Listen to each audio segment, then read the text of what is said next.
บุรุษปู่ย่าตายายเราได้สั่งสมอบรมลูกหลานของคนไทยทุกคนให้ตั้งอยู่ความสามัคคีมีความสมัครสมานกลมเกลียวเมตตาปราณีเอื้ออารีเอื้ออาทรในราชการเดี๋ยวนี้ประเทศชาติของเราก็เจริญมั่นคงเพราะเหตุว่าคนไทยรวมน้ำจิตน้ำใจกันสร้างสรรค์ความเจริญงอกงามเพื่อความเจริญงอกงามแก่ชาติพระพุทธศาสนาสำนักงานของพระมหากษัตริย์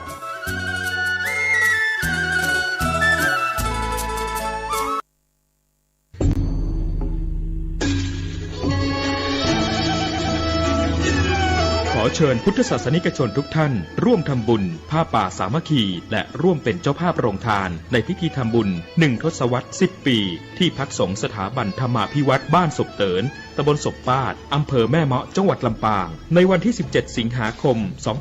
2565 เวลา 9 น.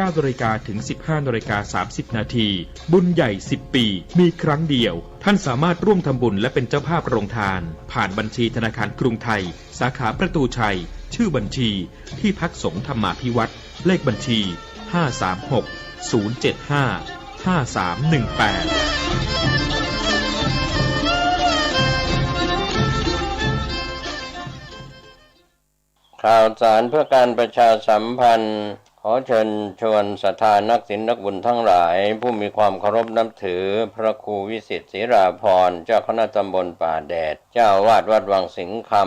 คณะสงฆ์คณะศิษยานุศิษย์คณะศรัทธาพร้อมใจกันจัดงานทำบุญอายุวัฒนมงคลครบรอบ59 ปีจัดงาน2 วันวันเสาร์ที่20 สิงหาคมและวันอาทิตย์ที่21 สิงหาคม 2565เป็นส่วนหนึ่งที่เราจะได้ไปร่วมทำบุญอายุวัฒนมงคลครบรอบ59 ปีพระครูวิจิตรศรีราภรณ์เจ้าคณะตำบลป่าแดดเจ้าวาดวัดวังสิงห์คำตำบลป่าแดดอำเภอเมืองเชียงใหม่จังหวัดเชียงใหม่ทั้ง2 วันโดยพร้อมเพรียงกันท่านกำลังติดตามรับฟังสถานีวิทยุกระจายเสียงพระพุทธศาสนาแห่งชาติและสังคมคลื่นเพื่อการศึกษาพระพุทธศาสนาและวัฒนธรรมระบบ FM 104.5 เมกะเฮิรตซ์รายการต่อไปเป็นรายการเสียงธรรมจากสามเณรดำเนินรายการโดยสามเณรสมพงษ์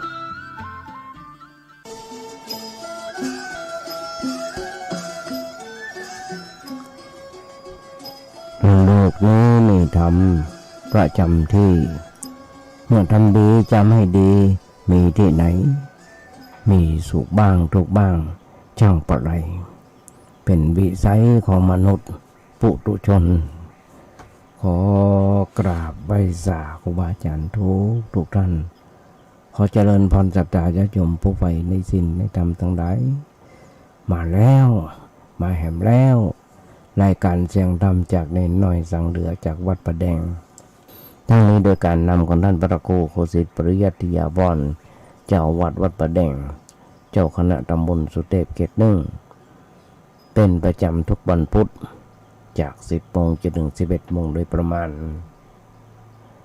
ดำเนินด้วยการรัตมาภาพสามเณรสมพงษ์จากวัดประแดงนั่งดำเนินรายการอยู่ที่วัดประแดงส่งเสียงมายังสถานี วิทยุ FM 104.5 ของวัดไผ่หินซึ่งทางวัดไผ่หินก็มีท่านพระครูสมุวิศวัตรวรกิจโจในสถานีและเจ้าอธิการที่เมตตาอัตมาภาพโดยเฉพาะผู้ก่อตั้งสถานีวิทยุ FM 104.5 ของวัดไผ่หินคือท่านพระครูปริยัติยานุศาสตร์เจ้าวัดวัดไผ่หินอดีตเจ้าวัดไผ่หินทั้งนี้ญาติโยมทั้งหลายอาตมาภาพได้รับความเมตตาจากครูบาอาจารย์ได้ถือโอกาสได้ให้โอกาสฝึกให้โอกาสหัดเป็นมาหลายปีดีดักญาติโยมหุ้นส่วนธรรมทั้งหลายอาตมาภาพเองเข้ามา4 โมงแมลงจนถึง2 ทุ่มอาตมาได้เอาเทปที่บันทึกไว้ส่งออนไลน์ญาติโยมและครูบาอาจารย์ทั้งหลายได้ฟังกันเพื่อเป็นการข ขอคำชี้แนะติชมจากครูบาอาจารย์ว่าวันใดอู้ผิดอู้ถูกตอนที่ผ่านมาได้รับความเมตตาจากครูบาอาจารย์ในญาติโยมมาน้อยยุคนี้เป็นยุคสมัยใหม่ส่งให้โยมฟังทาง Facebook พ่องทาง LINE พ่องทาง Messenger พ่องโดยเฉพาะ YouTube ถึงวันญาติโยมทั้งหลายจาก4 โมงถึง2 ทุ่ม YouTube นั้นไปได้ทั่วโลก Facebook ก็ได้ทั่วโลกอย่างต่างๆติบดีไปหมดนับว่าเป็นโอกาสที่ดีที่พุทธศาสนาของเฮาจะได้เผยแพร่แต่มาได้ฟังครูบาอาจารย์ก็มาโอ้มาจากให้ญาติโยมฟังโดยเฉพาะบทกลอนที่ธรรมาได้อู้เป็นต้นมาถ้าโลกนี้มีธรรมประจำที่เมื่อทำดีจะไม่ดีมีที่ไหนมีสุขบ้างทุกข์บ้างช่างประไรเป็นวิสัยของมนุษย์ปุถุชนก็ขยายใจความให้ญาติโยมฟังวันนี้ได้หลายปีที่ดักก็ยังมาจบมาเสี่ยงกันเถอะเพราะฉะนั้นญาติโยมทั้งหลายเป็นแบบนั้นจริงๆหลวงปู่พุทธทาสท่านบอกธรรมะไม่กลับมาโลกาจะวินาศญาติโยมก็จะได้อย่างรู้เมื่อเชื่อวันมันวินาศสันตโลขนาดไหนบ้านเมืองเขาก็ยากมากก็แป้งค่าแรงก็ถูกเพราะฉะนั้นญาติโยมทั้งหลายท่านพระครูสังฆบริหารธรรมนูญธรรมคุณโอเปิ้นทิ้งบทกลอนไว้บทหนึ่งว่าสังขารจะสวยต้องมันขัดสีคนจะดีต้องมันฟังเทศอยากเป็นคนพิเศษต้องสร้างเหตุแห่งความดีญาติโยมทั้งหลายคนไทยเป็นผู้นับถือพุทธศาสนาเพราะพุทธศาสนาเป็นศาสนาประจำชาติเอาได้รับเอาพุทธศาสนามาเป็นสมบัติประจำใจเป็นเวลาเมื่นเป็นพันปี2,560 กว่าปีบ้านเมืองของเรานะครับความร่มเย็นก็เพราะโดยบารมีของพุทธศาสนาเพราะฉะนั้นเราต้องเทิดทูนพุทธศาสนาไว้เสมอโดยชีวิตของเรามีหลายครั้งญาติโยมทั้งหลายที่บ้านเมืองเราตกอยู่ในสภาพอันขับแค้นแต่โดยที่ชาวไทยของเราและประมุขของประเทศชาติของเรายึดมั่นในพระธรรมยึดมั่นในหลักธรรมของพระพุทธเจ้า ยึดมั่นในพุทธศาสนาเราเลยได้เทิดทูนพุทธศาสนาไว้แต่โดยที่ชาวไทยของเรายึดมั่นในหลักธรรมะของพระพุทธเจ้าทุกคนเลยหลุดพ้นจากความเดือดร้อนมาได้แต่ความเดือดร้อนและความสงบเป็นผลของการกระทำของประชาชนภายในประเทศสมัยใดประชาชนมั่นคงในศีลในธรรมก็มีแต่ความสุขบานมันใจแต่ถ้าสมัยใดประชาชนขาดศีลขาดธรรมสมัยนั้นมีแต่ความทุกข์ความเดือดร้อนเนี่ยอันก็ญาติโยมทั้งหลายอย่างทุกเมื่อเช้าวันคนส่วนใหญ่ได้นับถือหลักพุทธศาสนาได้นำเอาหลักธรรมหลักพุทธศาสนาของเรามาได้สอนให้เราเข้าใจว่าความสุขความทุกข์ของเราเป็นผลเนื่องมาจากการกระทำของเราบ่มีภัยหรือว่าสิ่งใดมาโดนบันดาลเราเป็นสุขหรือว่าเป็นทุกข์ได้ถ้าเราบ่ทำมันด้วยตัวเก่าแล้วก็อย่างที่เคยครูบาอาจารย์เปิ้นเป็นเพียงแค่ผู้บอกอย่างบอกทางเราได้การลงมือเดินเป็นสิ่งที่เราจะต้องทำเองจำเป็นต้องทำเมื่อเป็นแบบนั้นการกระทำความดีเลยเป็นสิ่งที่จำเป็นจะต้องทำทุกๆคนญาติโยมทั้งหลายมาเริ่มมาบวช วันแรกครูบาอาจารย์เพิ่งก็สอนแล้วมาอยู่วัดจะไปอยู่บ่ได้มันไหว้พระสวดโยโกห้องแล้วก็นำตามคำสอนของพระสัมมาสัมพุทธเจ้ามาโอ้มาจ่ายญาติโยมฟังบ้างอาตมาได้ทำตามที่ครูบาอาจารย์เพิ่นได้สอนเสมอเป็นประจำมาตลอดผ่านมาจนถึงวันนี้เป็นเวลาที่30กว่าปี36-37 ปีอย่างน้อยๆญาติโยมทั้งหลายการไหว้พระสวดโยโกห้องเป็นการตอบแทนน้ำจิตน้ำใจกับศรัทธาญาติโยมทั้งหลายที่ส่งเข้าป่าอาหารที่อาตมาได้มีที่กินที่อยู่ที่อาศัยเป็นเวลามา30กว่าปีนี้แล้วเพราะฉะนั้นสิ่งนี้ก็เป็นสิ่งที่ต้องการแต่การที่จะทำความดีนั้นญาติโยมทั้งหลายเราต้องศึกษาเข้าใจก่อนความดีมันคืออะไรอย่างความดีมันคืออะไรอย่างที่อู้กันแล้วคนจำกันง่ายๆในเรื่องความดีความดีก็คือสิ่งที่ทำเป็นประโยชน์แก่ตัวสิ่งที่ทำเป็นประโยชน์แก่คนอื่นมีคนรับรองท่านผู้รับรองมาเป็นคนดีมีถ้ามีคนรับรองมาเป็นคนหลักเดี๋ยวมีคนดีหลัก3อย่างเป็นส่วนประกอบให้เกิดก็เป็นความดีเพราะฉะนั้นในเวลาจะกระทำอันอย่างเพื่อให้เป็นความดีก็คนพยายามทำให้ประกอบด้วยหลัก3ประการนี้ขาดอันใดอันหนึ่งบ่ได้บาอาจารย์ต้องเปรียบเหมือนก้อนเศร้า3ก้อนขาดก้อนหนึ่งก้อนใดหม้อก็แตกตั้งหม้อบ่ได้รักนี่ก็เหมือนกันคนเฮาส่วนมากมักเป็นคน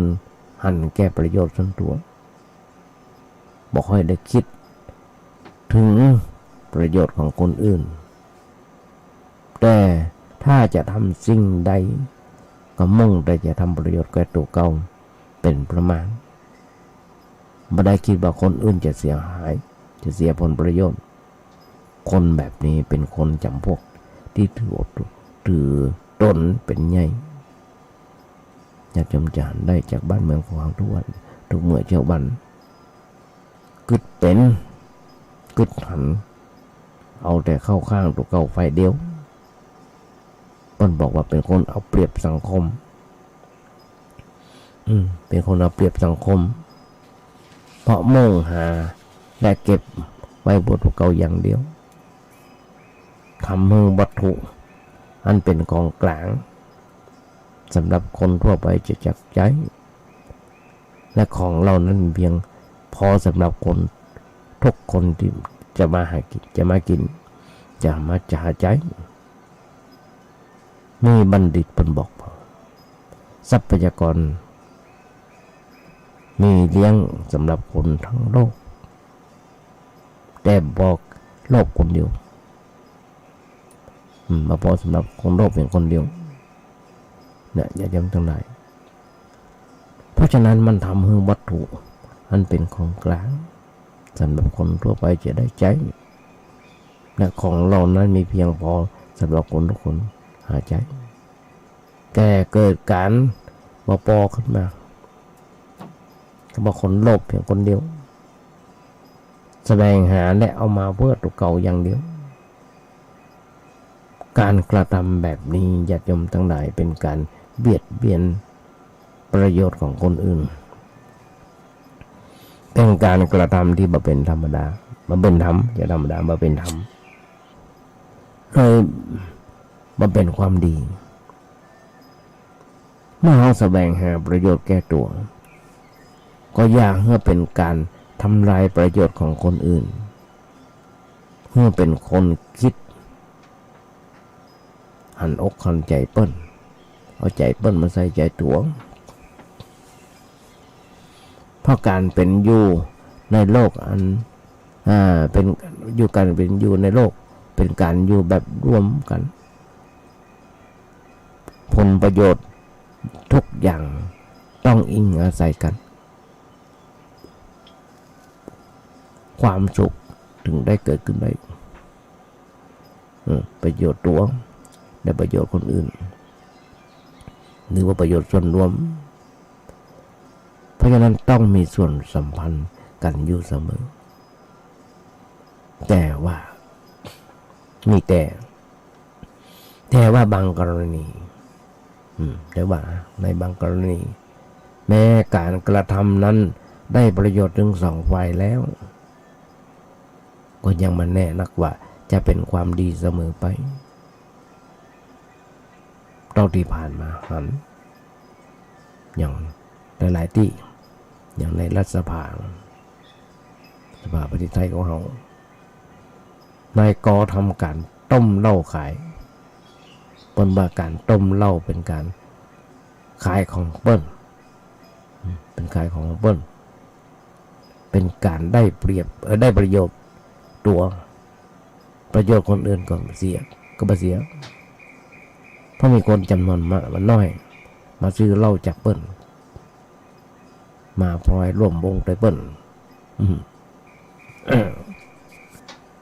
คงจะเป็นการดีแล้วแต่ยังไม่ดีเพราะโพโรทั้งหลายเปิ้นติเตียนการกระทำแบบนั้นว่าเป็นการผิดธรรมเป็นการผิดต่อกฎหมายของบ้านเมืองโพโรดีเปิ้นติเปิ้นเตือนกันทั้งนั้นอ่ะอย่างประเดี๋ยวเนี่ยกัญชาเสรีเนี่ยเขาใช้ในการแพทย์คนส่วนน้อยที่ว่าดีคนส่วนใหญ่เป็นว่าบ่ดีญาติโยมทั้งหลายประชากรของเราประเทศไทยของเรามี65 ล้านคนจะมีคนดีแค่ประมาณสัก 4-5 ล้านนอกนั้นเป็นว่าบ่ดีทั้งนั้นเป็นยาเสพติดสร้างความเดือดร้อนบุญวายอย่างจะหันได้ทุกเมื่อเช้าวันเพราะฉะนั้นการกระทำเช่นนั้นไม่เป็นการเสียใจบ่ได้ต้องมีองค์ที่3คือผู้รับรองว่าดีด้วยต้องดีด้วยคำว่าผู้รู้นั่นหมายถึงผู้รู้เหตุผลอย่างแท้จริงในฐานะที่เขาเป็นชาวพุทธเขาก็ยอมรับว่าผู้รู้อย่างแท้จริงก็คือองค์พระสัมมาสัมพุทธเจ้าถึงแม้พระองค์บ่มีชีวิตอยู่ก็จริงแต่คำสอนยังอยู่ยังคงปรากฏตัวแทนของพระองค์อยู่เพราะฉะนั้นเขาจะทำมาอย่างลงไปก็ต้องเอาหลักธรรมเป็นแว่นเป็นกระจกส่องพระตะเกาก่อนว่าการกระทำนั้นจะเป็นการขัดต่อคำสอนขององค์พระสัมมาสัมพุทธเจ้าหรือไม่ถ้าหันว่าขัดกันก็บอกคนทำถึงแม้ว่าการกระทำนั้นนำผลมาให้นักหนาปาป้านเพราะผลที่เกิดจากการกระทำชั่วนำความทุกข์มาให้แก่ผู้กระทำพระพุทธเจ้าเป็นเตือนไว้ว่าใครควรก่อนถึงทำดีกว่าเพราะสิ่งที่ทำลงไปแล้วจะทำคืนเนี่ยไม่ได้การกระทำที่จะนำความเดือดร้อนมาให้เป็นการกระทำที่ดีที่บดีเป็นโอวาท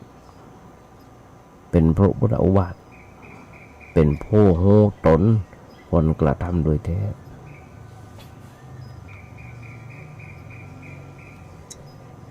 มี นั่งพอนั่งก้อยเปิ้นได้ถามว่านั่งนั่งจากันว่าเปิ้นถามกันว่าชาวโลกได้มีความต้องการอะไรอย่างคำตอบเพิ่งมีว่าทุกคนต้องการมีความสุขความเจริญว่ามีความต้องการความทุกข์ความเสื่อมแต่ทำไมทั้งที่ทุกคนต้องการความสุขความเจริญเขายังไม่ได้รับสิ่งที่ต้องการสมความมุ่งมั่นปรารถนากับได้รับความทุกข์ความเสื่อมเสมอคำตอบในเรื่องนี้ ก็มีอยู่บ้างเพราะเปิ้ลขาดคุณธรรมบางอย่างมันเป็นสิ่งสนับสนุนเพื่อเปิ้ลมีความสุขความสมหมายญาติโยมทั้งหลายโอ้เป็นบดีสักน้อยหนึ่งต่อที่หูต่อที่พอโอ้ได้เปิ้ลบอกว่าในปัจจ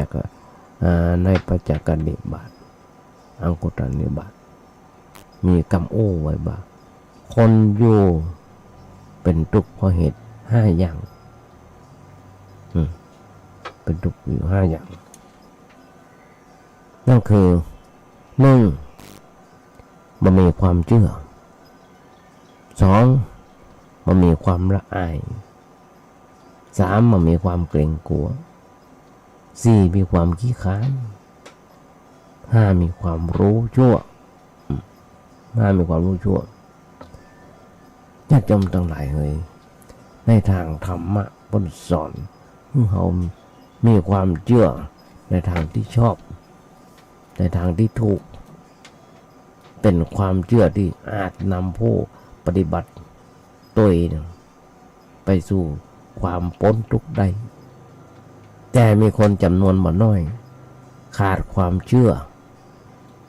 ในรูปนั้นเมื่อไม่มีความเชื่อเปิ้ลก็ขาดความรู้สึกรับผิดชอบอันเป็นปัจจัยที่สำคัญของความดีของการทำความดีเพราะขาดความรู้สึกผิดชอบเป็นความคิดที่เกิดขึ้นคอยสะกิดการกระทำชั่วและบอกได้ทันที่ว่าสิ่งที่ตัวกระทำอยู่นั้นเป็นสิ่งบดีเป็นการฝึกต่อมในธรรมโดยแท้ขณะได้ขาดความรู้สึกแบบนี้แล้วมันก็อาจเกิดการกระทำผิดและเสียหายได้ง่ายเป็นความจำเป็นอย่างยิ่งที่ทุกคนเพราะนิสัยเพราะนิสัยผิดชอบเมื่อเกิดแก่ตัวซึ่งการกระทำโดยวิธีนี้ก็เป็นการปฏิบัติธรรมแบบหนึ่งเหมือนกันมีบางคนเข้าใจว่าการกระทำความดีหรือปฏิบัติกิจศาสนานั้นเป็นเรื่องของคนเฒ่าคนแก่ส่วนคนหนุ่มคนสาวนั้นยังไม่จำเป็นก่อนความเข้าใจแบบนี้เป็นความเข้าใจที่ผิดพลาดบรุกธรรมะเป็นสิ่งจำเป็นสำหรับทุกเพศทุกใบทุกคนเปรียบเสมือนกับข้าวกับปลาอาหารการกินที่หล่อเลี้ยงร่างกายเป็นสิ่งจำเป็นแก่ทุกคนถ้าร่างกายของไผ่ขาดอาหารก็ต้องถึงแก่ความตายธรรมะเป็นอาหารหล่อเลี้ยงกายเลี้ยงใจของไผ่ขาดธรรมะเขาก็คงเป็นอยู่แบบคนที่ตายแล้วการตายในขณะที่เป็นอยู่เป็นการตายที่ชั่วร้ายแรงที่ร้ายแรงกว่าการตายของคนตายจริงๆเพราะคนตายแต่นั้นจริงๆแล้วบังโทษกับภัยคนตายยังเป็นอยู่ขาดคุณเพราะขาดคุณความดีนั้นเป็นภัยต่อสังคมมากปนได้จับไปหยับไว้ไปใส่ในคุกในตาราง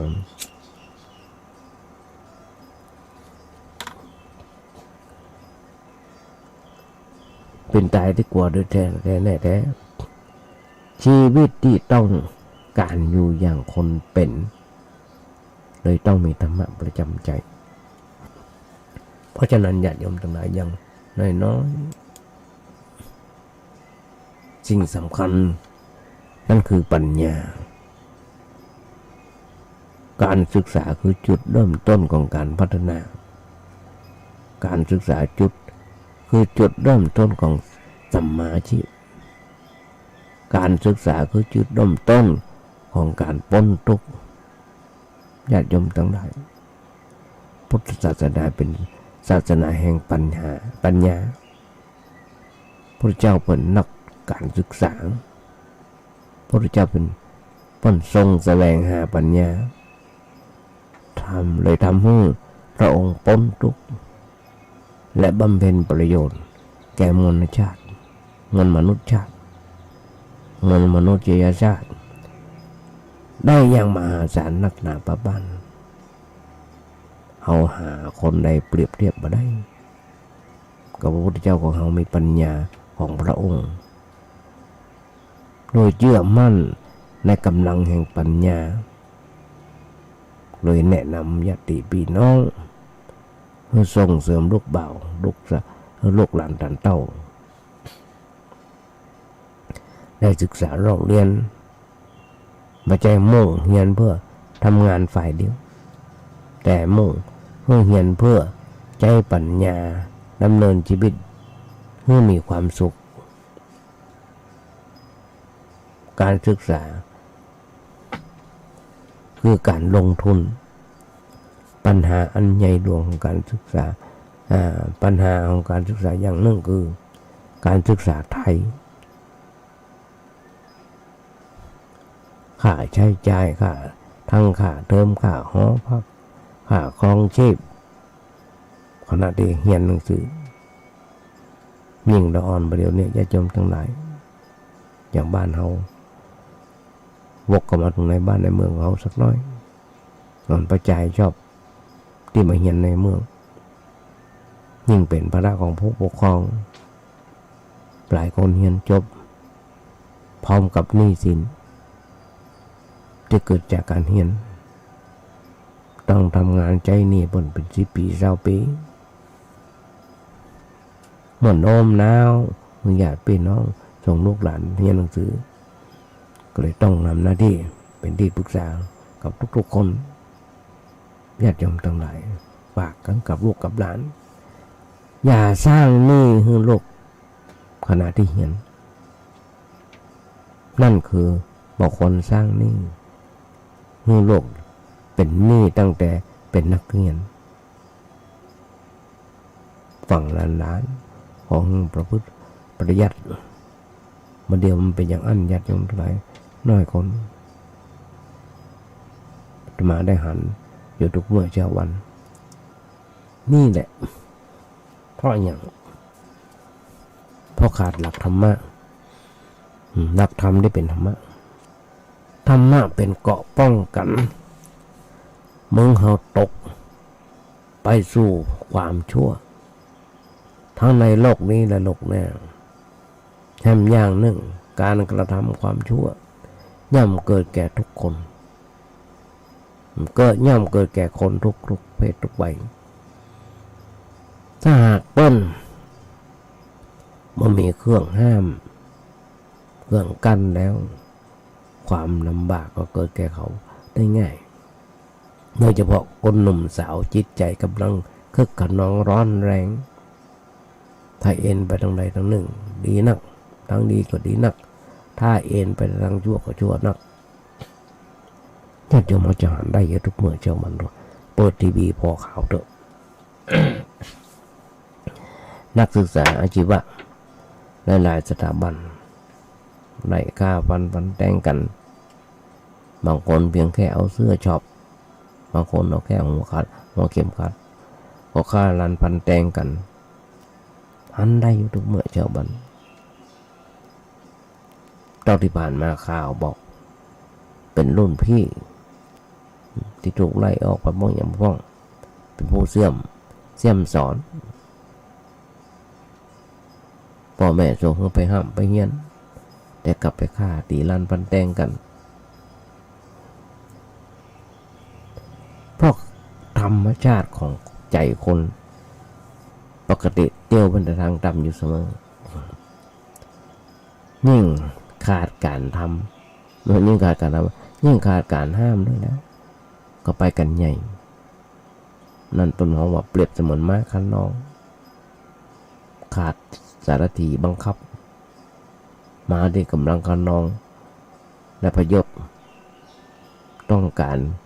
มีบังเหียนและควานม้าผู้จับบังเหียนไว้ยันใดคนหนุ่มสาวที่กำลังขนองก็ควรจะมีสิ่งสำหรับบังคับไว้ฉันนั้น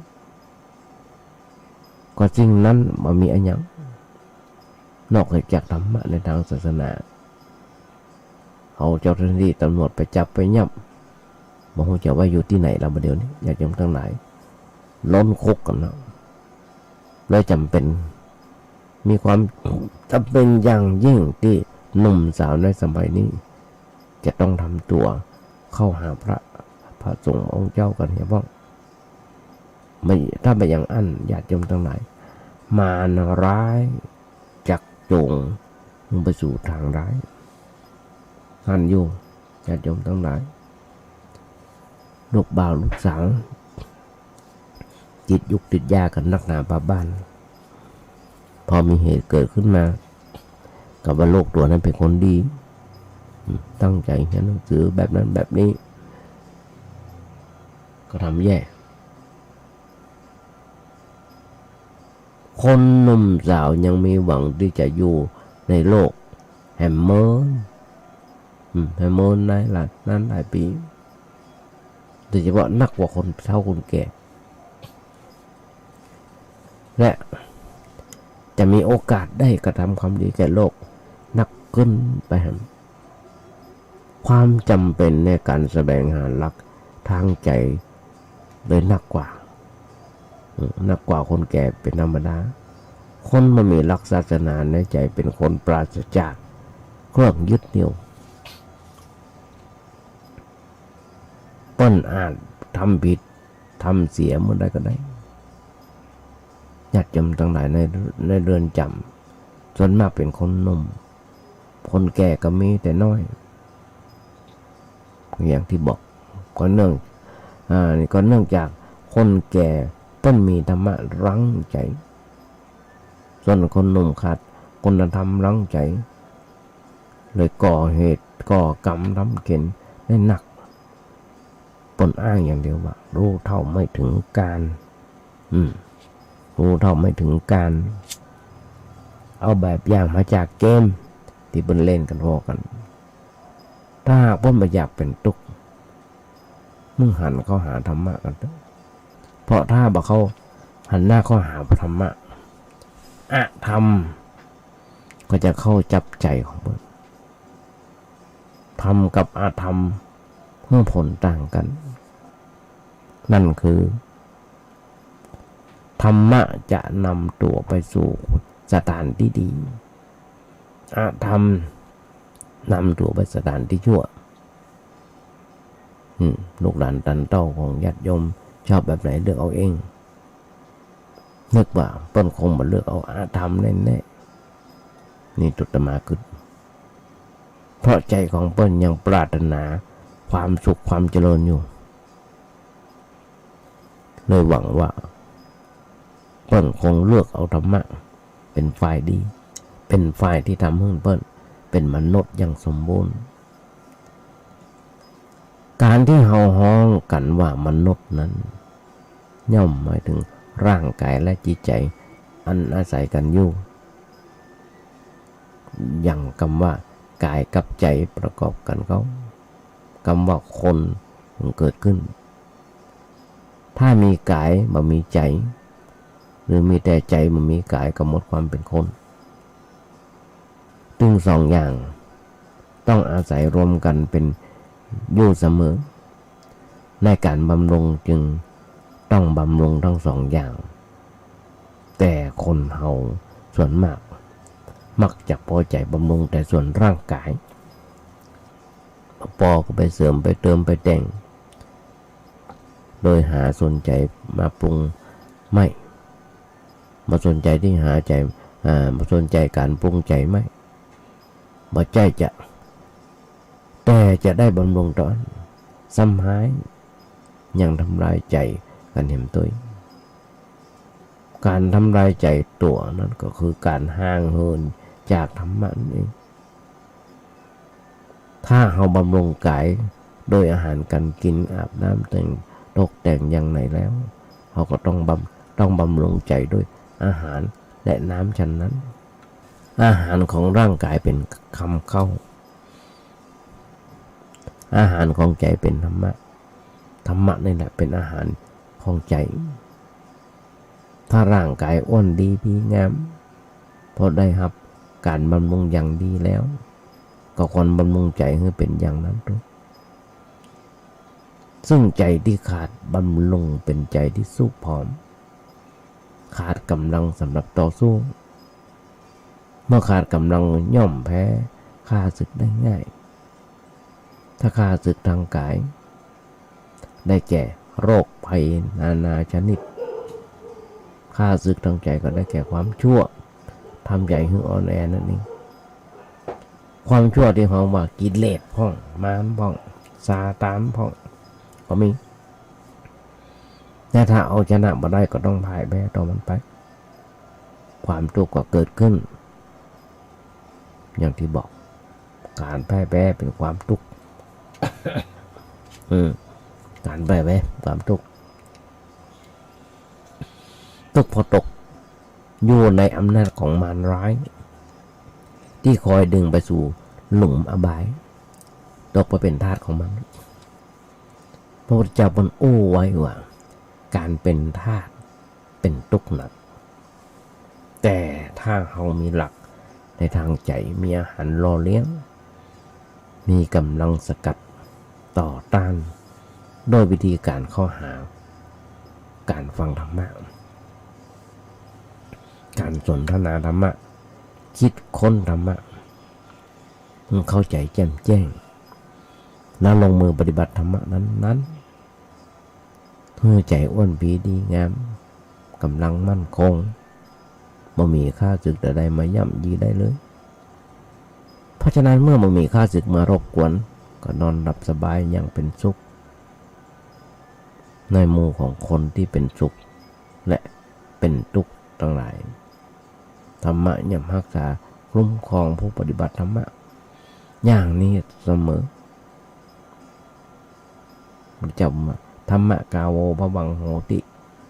ผู้ใครทำเป็นผู้เจริญเหมือนกันตรงกันข้ามผู้ใดบ่ใครทำก็เป็นคนเสื่อมแน่ความใคร่ธรรมคือความอยากได้ในทางดีตรงกันข้ามกับความชังธรรมอย่างที่บอกญาติโยมทั้งหลายกำเมืองเขาเพิ่นบอกว่าฟังคำธรรมกินพริกดำกับข้าวฟังคำกินเหล้ากินจินลาบ1 วันสุดท้ายต้องไปหาหมออยู่กับหมอเพราะพยาธิเต็มท้องเมาขับรถไปเมาภาษิตโบราณฮักดีหามจั่วฮักชั่วหามเศร้าญาติโยมต้องคือว่ามันดีกันจั่วมันเป็นของสูงเสามันเป็นของต่ำและหนักด้วยอันเนี้ยเป็นคำเตือนใจได้อย่างดีเพื่อพยายามทำตัวให้เป็นคนเบากันอย่าเป็นคนหนักด้วยบาปด้วยอกุศลจะเป็นคนเบาใจได้ก็เพราะการกระทำในทางดีเป็นทางธรรมเป็นทางของพระที่ได้ประกาศไว้เป็นตัวศาสนาเป็นสิ่งจำเป็นแก่ชีวิตเลยเป็นการสมควรที่เราจะต้องเปลี่ยนใจมีเดินทางของศาสนาอันเป็นทางที่สงบและปลอดภัยการเดินก็เช่นเดียวกันอย่ามัวแต่ผัดวันประกันพรุ่งอย่าผัดวันประกันพรุ่งเป็นอันขาดเมื่อรู้สึกตัวต้องการเข้าธรรมะแล้วก็ลงมือทำทันทีพระพุทธเจ้าได้โอ้ไว้ว่าถ้าหากจะทำความดีจงทำทันทีอย่าช้าไว้เป็นอันขาดการกระทำความดีช้าอาจตกไปสู่บาปเหตุใดนี่ครับแอมอย่าง พระเจ้าสอนว่าความเพียรควรทำเสียแต่วันนี้อย่าพลัดวันประกันพรุ่งอย่าพลัดวันกันเลยเพราะใครจักโหว่าเอาจะโหได้ก็ว่าชีวิตจะตายวันไหนอย่างอาตมาเป็นประจำว่าพระเจ้าได้ถามพระอานนท์ว่าอานนท์เธอได้นึกถึงความตายไว้วันละกี่ครั้งพระอานนท์ตอบพระเจ้าว่าวันละหลายครั้ง3-4 ครั้งพระเจ้าว่าบรรทุกต้องทุกนึกไว้ตลอดเวลาเหมือนกันญาติโยมทั้งหลายอาตมาภาพทุกเมื่อเช้าวันอย่างที่บอกโดยสุขภาพแล้วบาเต็มร้อยที่มานั่งนั่งจ่ายญาติโยมทั้งหลายก็หลายปีดีดักนะแก่จะตายวันตายพุ่งยังมาหูเรื่องเพราะอย่างโรคต่างๆประเดประดังเข้ามาในชีวิตอาตมาความดันเส้นเลือดในสมองตีบต้องกินยาหนักหนาปะป้านหลายอันหลายอย่างอาตมาเป็นน้ำผู้ไปครึ่งซีกตอนนี้รักษาอยู่ก็หายเหลือประมาณสัก 5% จะเป็นปกติเจ้าขึ้นมาตื่นเจ้าขึ้นมาหูตัวเก่าว่าหายใจยุ่งก็ดีใจแล้วอาบน้ำล้างหน้าอาบน้ำแปรงฟันเสร็จสวดมนต์ดักมานั่งนั่งจ่ายญาติโยมแบบเนี้ยเป็นประจำเป็นประจำเพราะฉะนั้นญาติโยมทั้งหลายเขาต้องนึกถึงความเพียรพยายามคนทำอย่างแต่วันนี้อย่าพลัดอย่าไปพลัดไว้ก็ทำเพราะใครจะรู้ได้ว่าชีวิตจะตายวันนี้คิดอย่างนี้ญาติโยมทั้งหลายเป็นการคิดเพื่อเตือนใจให้เข้าหาความดีคนไทยโบราณเพิ่นได้สอนไว้ว่าน้ำขึ้นดื่มตักน้ำลงจะไปตักน้ำที่ไหนพลังเปิ้นสอนว่าจงดีถ้าตีเล็กก็ตีเมื่อฮ้อนจะได้หญ้าจะเพี้ยวหญ้าเพี้ยวหยังก็เมื่อแดดออกแล้วเนี่ยเป็นคำเตือนใจให้รีบกระทำในสิ่งที่ควรกระทำและโดยเฉพาะอย่างยิ่งอันเกี่ยวกับใจเป็นงานรีบด่วนช้าหน่อยได้บ่ได้ก็ควรจะสำนึกในเรื่องนี้และออกเดินทางทันทีทางได้เปิดไว้แล้วสำหรับคนเป็นทางตรงไปสู่ความพ้นทุกข์ญาติโยมทั้งหลายถ้ามานึกถึงทางเสื่อมทางความทางเสื่อมทางอย่างต่างๆหรือว่าความโลภโมโทสันอย่างต่างๆจะหันได้ซึ่งหลายปีที่ผ่านมาเอาโล่กันไปขอโชคขอลาภกับไอ้ไข่กุมารทองกุมารทิพย์กุมารค่อยต่อจากนั้นก็มีก่อนนั้นก็มีเปิ้นห้องอันอย่างก่อนเนี่ยที่มาห้อยคอกันนะสมองนี่เฮ้ยแล้วก็มาพญาคณคราชโตก่อนไปไก่หมกใดจะแปลงหมกใดก็ไปกันต่อจากนั้นก็เป็นจากใครก็ว่าเป็นท้าวพญานาคราชแล้วก็มาสมองนี่เฮ้ยลืมไปหมดแล้วก็มาพี่สาวเป็นนางไม้อย่างต่างๆเพื่อไปขอโชคขอลาภกับเปิ้นบังล่ำบังรวยญาติโยมทั้งหลายเป็นไปได้นี่เป็นไปในเฉพาะคนไทยของเฮานะญาติโยมทั้งหลายลูกกันไปลูกกันเอาลูกกันพุทธเจ้านี่เป็นทางว่าความหลงทางที่อย่างอันหนึ่งก็คือการเดินทางทางใจทางวาจาใจมันไม่ใช่หลักของทางพุทธศาสนาอย่างที่บอก ตามหลักพุทธศาสนามีอยู่ทางเดียวคือเป็นทางเอกอันประกอบไปด้วยองค์8ประการเป็นการที่เป็นที่ไปเพื่อความหมดจดของสัตว์ทั้งหลายเป็นไปเพื่อความดับสนิทของความโศกร่ำไรลำพันธ์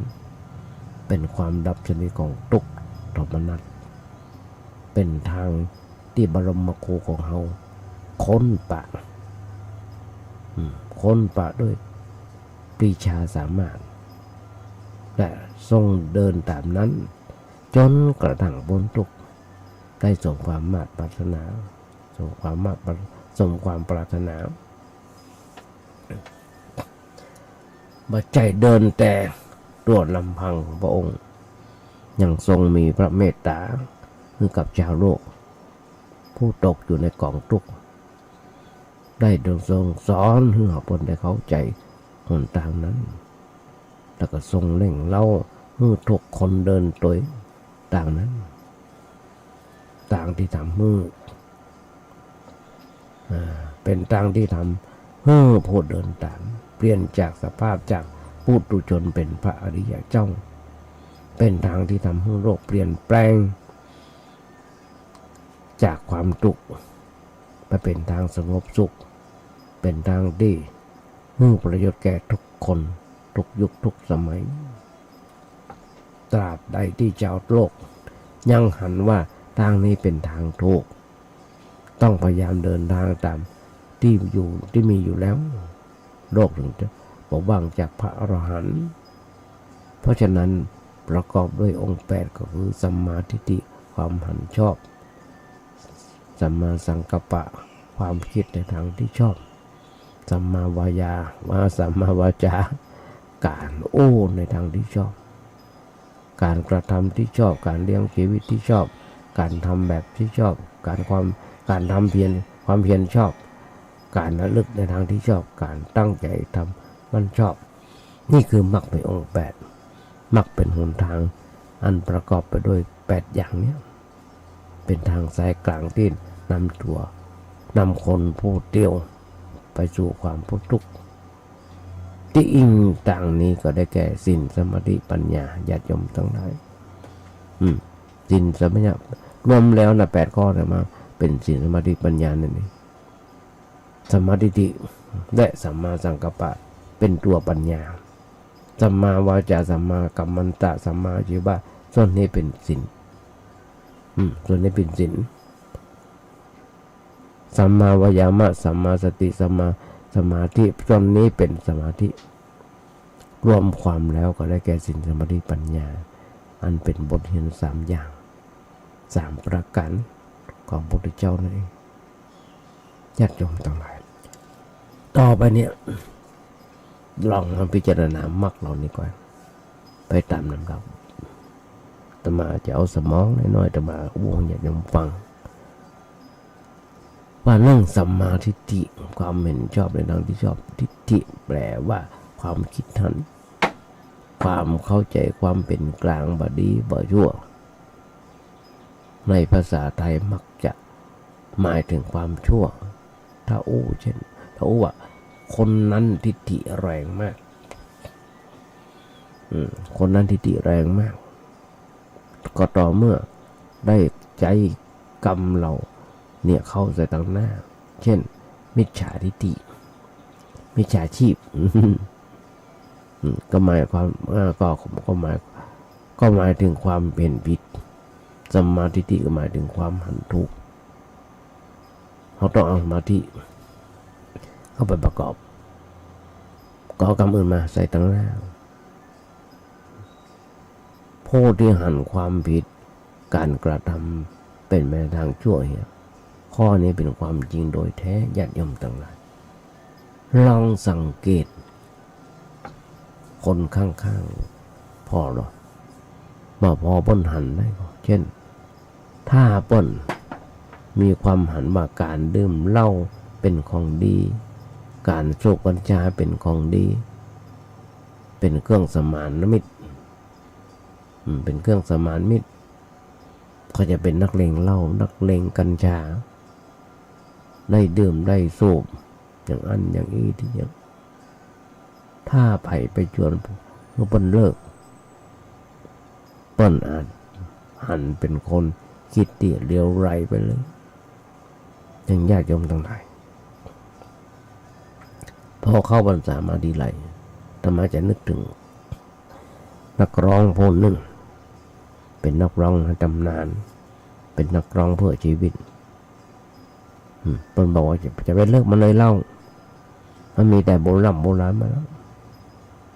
ไปขุดป่าไหที่หันที่นี่ว่าไหดองเหล้าอย่างนี้อีกผลที่สุดตัวเก่านั้นเป็นอัลไซเมอร์เป็นเส้นเลือดในสมองตีบแตกหาว่าเรื่องเล่านี่เป็นเรื่องของเรื่องงดเล่าเข้าพรรษานี่เป็นเรื่องของทุกเจ้าไม่ใช่เรื่องของมึงเอาเนี่ยป้อนเขาไม่จ่าดี อยู่ในความประมาทก็เลยได้เป็นที่ว่าได้เป็นนะครับมันเป็นโรคอัมพฤกษ์เนี่ยญาติโยมทั้งหลายนักศึกษานักศาสนาที่มีความมันในหลักใดก็พอใจในหลักนั้นทำตามความคิดหันนั้นเสมอไปเลยหันได้ว่าความหันก่อให้เกิดการกระทำทั้งส่วนดีและส่วนเสียการกระทำนั้นการกระทำทั้งหมดทั้งมวลของบุคคลได้จากความเห็นของเขาจะหันของแต่ละบุคคลการรวมกันเข้าก็เป็นความเห็นสาธารณะและการกระทำเมื่อเกิดความหันแบบนั้นอันเป็นไปในทางที่ดีบ้องยั่วบ้องสุดแล้วแต่พื้นฐานของความหันโดยเหตุนี้แหละญาติโยมทั้งหลายเจ้าลัทธิทุกฝ่ายบอกว่าในด้านไหนได้ทำการชักจูงประชาชนมีความโน้มเอียงมาตามความหันของฝ่ายตัวโดยบอกหันว่าคนที่มีความเห็นแบบนี้ย่อมเป็นคนก้าวหน้างอกงามอยู่กับฉันที่พี่น้องเมื่อชักจูงนักเข้าก็เข้าคือการสับสนศึกษาสนใจศึกษาก็อย่างที่บอกญาติโยมทั้งหลายลงทุนลงหุ้นจอนไปลงหุ้นลงทุนเล่นหุ้นกันต่างๆเอาไปมาก็ถูกโกงบอกจะได้แบบนั้นแบบนี้ก็หันกันอยู่ทุกเมื่อเจ้ามันเนี่ยเป็นแชร์ลูกโซ่ก็บ่เชื่อบ่ฟังเพราะบ่เข้าวัดบ่เข้าว่าบ่ฟังข่าวอย่างต่างๆก็เลยถูกโกงไม่ใช่เป็นแค่ร้อยหลักพันเป็น10 ล้าน20 ล้านเมื่อกี้วันที่ผ่านมาก็หนีมาเชียงใหม่ถ้าจับมาผิดเอาป้นมาเป็น700-800 ล้านนั่นยังกว่าจะหันได้คนโกงโมนี้อยู่ในบันไดจูงป้นในทางศาสนาของเราญาติโยมทั้งหลายมีความหันต่างกันมีความหันต่างกันภายมีความหันแบบใดก็ชักจูงคนหนึ่งคอยตามก็อย่างที่บอกอาบน้ำมนต์อาบน้ำมนต์อย่างต่างๆแต่แฝงไปด้วยถ้าแฝงไปด้วยธรรมะก็บ่มีปัญหาบางคนก็เชิญชวนมากินเหล้าแล้วจะได้ร่ำรวยเพื่อบูชาครูอย่างนั้นอย่างนี้นั่นก็ญาติโยมทั้งหลายผลที่สุดก็เดือดร้อนมีหนำนักหนาพระบ้านที่จะมานั่งนั่งจ่ายญาติโยมทั้งหลายแต่เหลียวพอเวลาเวลาจะหมดทำละหลายวันที่ผ่านมาหลายครั้งที่ผ่านมาเลยเวลาเพิ่นเป็นนักหนาพระบ้านญาติโยมทั้งหลายนั่งรับหูรับตาไปนึกไปไปอย่างได้ก็จะจะยอมฟังพอมื่นตามาบอกเลยเวลาไปหลักเพราะฉะนั้นวันนี้ญาติโยมทั้งหลายวางใจเป็นอย่างยิ่งว่าญาติโยมคงได้อย่างมันนักก็น้อยโดยการที่แปลขยายความจากทำบทกลอนว่าถ้าโลกนี้มีธรรมประจำที่มันทำดีจะไม่ดีมีที่ไหนมีสุขบ้างทุกบ้างช่างอะไรเป็นวิสัยของมนุษย์ปุถุชนก็ขยายใจความญาติโยมคงได้แบบเนี้ยยังมาจบเรื่อง ต้องมาฟังกันในวันต่อไป เพราะฉะนั้นญาติโยมทั้งหลายได้รายการวันนี้ขอเอางานบุญงานกุศลโอ้เอิญญาติโยมทั้งน้อยซึ่งทางวัดประแดงของเรามีการก่อร่างห้างแต่งซ่อมแซมเสนาสนะหลายอันหลายอย่างสำเร็จรุ่ล่วงไปด้วยดีหลายอันหลายอย่างแต่ยังจะมีหำอยู่เพราะฉะนั้นบอกบุญญาติโยมทั้งหลายใครอยากจะร่วมทำบุญสุนทานกับทางวัดประแดงของเราก็ขอน้อมเรียนเชิญชะตาญาติโยมทั้งหลายด้วยโทรศัพท์ไปถามท่านพระครูเจ้าวาดได้เบอร์วัดมีอยู่ว่า081-881-5690 ญาติโยมทั้งหลายมาภาพได้ดำเนินในการมาจนเวลานี้ก็เพราะว่าได้รับความเมตตาจากท่านพระครูสมุวิศวัตรวรกิจโจนายสถานีก็ต้องกราบขอบพระคุณในน้ำใจของท่านพระครูสมุวิศวัตรด้วยถ้าได้การมาในวันใจเป็นอย่างยิ่งว่าวันนี้ญาติโยมคงได้อย่างมานักก็น้อยวันนี้อาจจะเป็นวันครบรอบวันเกิดของใครคนใดคนหนึ่งก็ขอญาติโยมทั้งหลายขอมีความสุขมีความเจริญคิดสิ่งหนึ่งสิ่งใดส่งความมุ่งมั่นปรารถนาขอญาติโยมอย่าเจ็บอย่าไข้กันเลยขอเจริญพร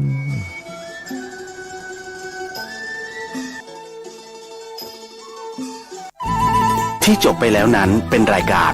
เสียงธรรมจากสามเณรดำเนินรายการโดยสามเณรสมพงษ์